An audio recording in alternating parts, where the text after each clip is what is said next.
Student, আজকে তোমাদের টেন্সের যে প্রথম ভাগটা রয়েছে প্রেজেন্ট ইনডিফিনিট টেন্স, ঠিক আছে, সেই ইনডিফিনিট টেন্স নিয়ে আলোচনা করা হবে।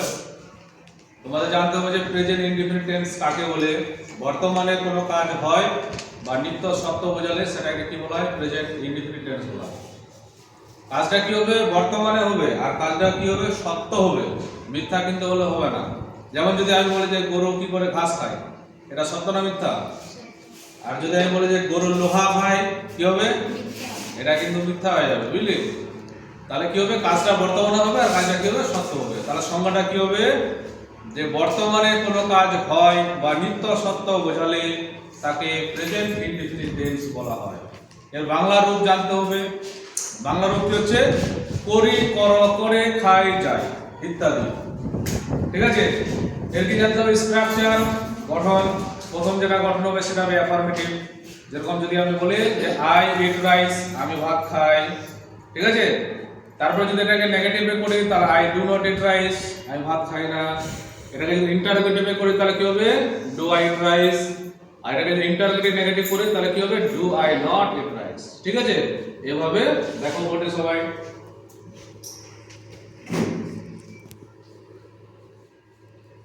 প্রেজেন্ট ইনডিফিনিট টেন্স,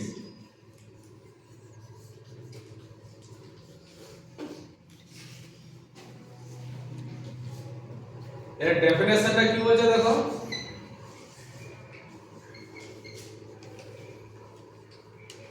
সংজ্ঞাটাতে কি বলছে? বর্তমানে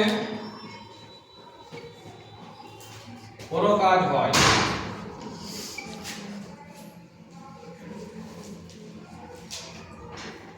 বা বর্তমানে কোনো কাজ হয় বা নিত্য সত্য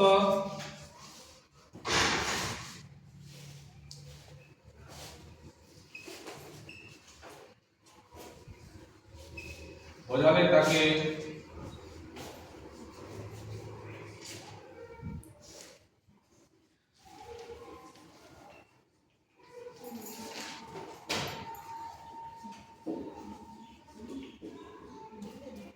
কি লিখলাম বলো? ডেফিনেশনে বলছে বর্তমানে কোনো কাজ হয় বা নিত্য সত্য বোঝালে তাকে প্রেজেন্ট ইনডিফিনিট টেন্স বলে। এবার নিত্য সত্যটা হচ্ছে কি? ইউনিভার্সাল ট্রুথ, মানে কোনো একটা জিনিস হবে চিরন্তন সত্য হবে, বুঝা গেল? ম্যান ইজ ইমর্টাল, এটা চিরন্তন সত্য। তো এমন কোনো একটা কিছু হবে যেটা হবে সত্য ঘটনা বোঝাবে, ঠিক আছে? এটা ডেফিনেশন হয়ে গেল। এবার দেখো বাংলা রূপ। বাংলা রূপ যেটাকে যে ব্যাকরণ যখন আমরা কি বলবো, সেন্টেন্সটা যখন উচ্চারণ করবো না বা সেন্টেন্সটা যখন আমরা বলবো তখন কিছু কিছু কি থাকবে? বাংলা রূপ থাকবে। যেমন হচ্ছে কি করি, কি লিখলাম? করি। কর, তারপর হচ্ছে কি করে। করি, কর, করে, তারপরে হলো খাই। এই যেখানে রেসি আছে না, ফার্স্ট পারসন যদি বুঝায় তাহলে কি হবে? রেসি হবে। আমি ভাত খাই, তখন কি হবে? খয়টা রেসি হবে। আইটা কোন পারসন হয়ে গেল? First person. এবার দেখো খাই, কর্তা যখন থার্ড পারসন হবে তখন কি হবে? অনুপস্থিত হয়ে যাবে। যেমন সে ভাত খায়, তাহলে করি, কর, করে, খায়, যায়, ঠিক আছে? যায় আর যাই, ঠিক আছে? রেসি কখন হবে? যখন ফার্স্ট পারসন হবে তখন রেসি ব্যবহার করবি, থার্ড পারসনের উপরে অনুপস্থিত ব্যবহার করবে, ঠিক আছে? এই লিখে দিলাম ইটিসি। ইটিসি এর ফুল হচ্ছে এটসেট্রা, মানে ইত্যাদি। এবার চলে আসো স্ট্রাকচারে। এটা লিখলাম স্ট্রাকচার, মানে হচ্ছে কি? গঠন। এখানে মধ্যাহ্ন ব্যবহার করবে, ঠিক আছে? তখন না গঠন হচ্ছে কি? চারটা গঠন জানতে হবে। প্রথমে বসাতে হবে কি? এস মানে লিখলাম subject, subject plus verb plus object, S plus V plus O. এটা হলো affirmative, A double F I R M A T I V. অ্যাফার্মেটিভটাকে বলা হবে হ্যাঁ বোঝো। কি বলা হবে? হ্যাঁ বোঝো,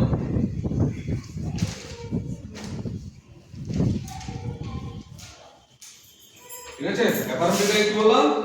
হ্যাঁ বোঝো। তারপরে 2 নম্বর চলে আসবে কি? নেগেটিভ। তাহলে দেখো এস প্লাস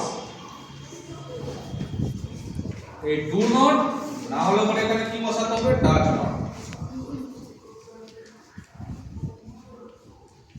ডু নট বা ডাজ নট প্লাস কি হলো v1 প্লাস ও, এটা নেগেটিভ না বাসক।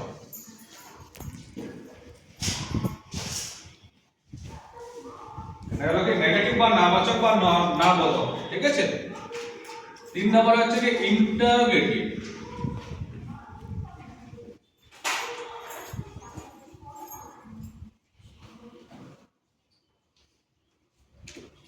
কি হবে ইন্টারোগেটিভ, ঠিক আছে। তাহলে ইন্টারোগেটিভ যদি করতে হয় তাহলে কি করব, প্রথমে যাচ্ছে ডু বসিয়ে দিতে হবে, না বসাতে হবে ডাজ, ঠিক আছে।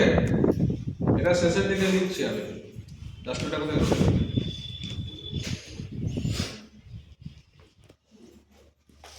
প্রথমে দেখো লিখছি কি ডু অবলিক ডাজ, ঠিক আছে, plus S plus v1 plus O plus হয়ে গেল কি জিজ্ঞাসা। এখানে হলো ইন্টারোগেটিভ,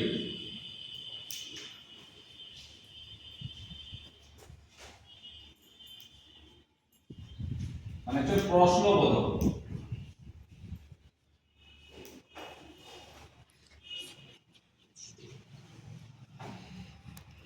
প্রশ্নবোধক বা প্রশ্নবাচক, ঠিক আছে।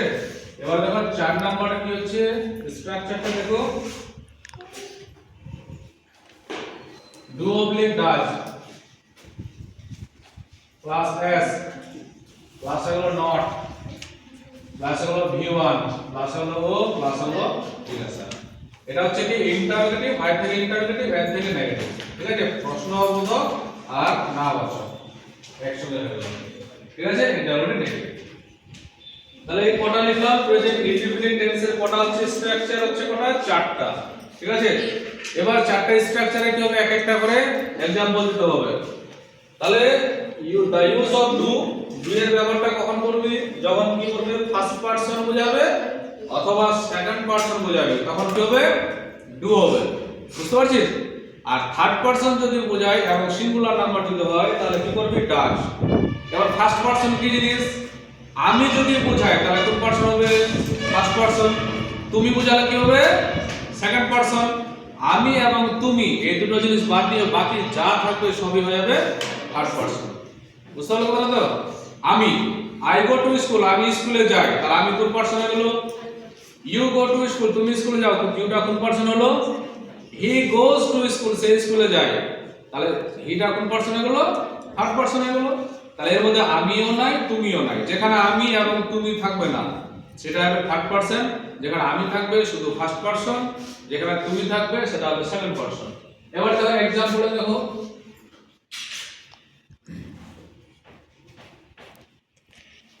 एग्जांपल এর উদাহরণে কি বলছে দেখো,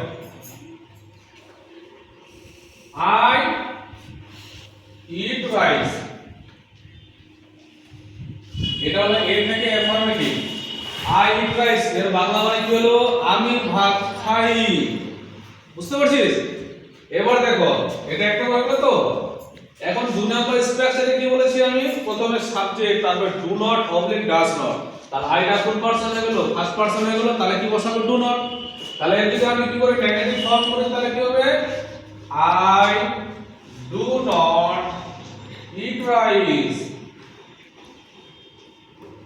ঠিক আছে। এটা তাহলে কি হলো এন থেকে নেগেটিভ, ঠিক আছে। এবার 3 নাম্বার দেখো, 3 নাম্বার স্ট্রাকচার হিসেবে কি হবে, তাহলে I do not eat rice মানে কি হলো, আমি ভাত খাই না। এবার দেখো এখানে কি হচ্ছে, আমি কি ভাত খাই, তাহলে এটাকে বলা হয় অক্সিলারি ভার্ব, ঠিক আছে। চলে আসবে কোথায় আগে থেকে, তাহলে ডু আই ইট রাইস, এটা হলো কি ইন্টারোগেটিভ। এবার 4 নম্বরে কি হবে, do I not eat rice, ঠিক আছে। এটা হলো ইন্টারোগেটিভ এন্ড নেগেটিভ। তাহলে আমি কি ভাত খাই না, বুঝতে পারছিস। এখন যদি আমি বলি কি বলতো, যে আমি চা খাই, কি বললাম, দেখ দাঁত দিয়ে যখন কি করতে হবে, কোনো কিছু চিবিয়ে খেতে হবে দাঁত দিয়ে, ভাত খেতে দাঁত দিয়ে চিবিয়ে খেতে হয়, সেজন্য এখানে খাওয়ার ইংরেজি কি হবে ইট। আর চা কি দাঁত দিয়ে চিবিয়ে খাওয়া যায়, যায় না। তাহলে চা খাওয়ার ক্ষেত্রে কি হবে, খাওয়ার ইংরেজি হবে কি টেক। যদি আমি বলি যে আমি চা খাই তাহলে কি হবে আই টেক টি। বুঝতে পারছি? আর কিন্তু ইট কিন্তু ভার্বটা ওখানে ব্যবহার হবে না। এবার আমি চা খাই না, I do not take tea. আমি কি চা খাই, ডু আই টেক টি। আমি কি চা খাই না, do I not take tea. বুঝতে পারছিস তো?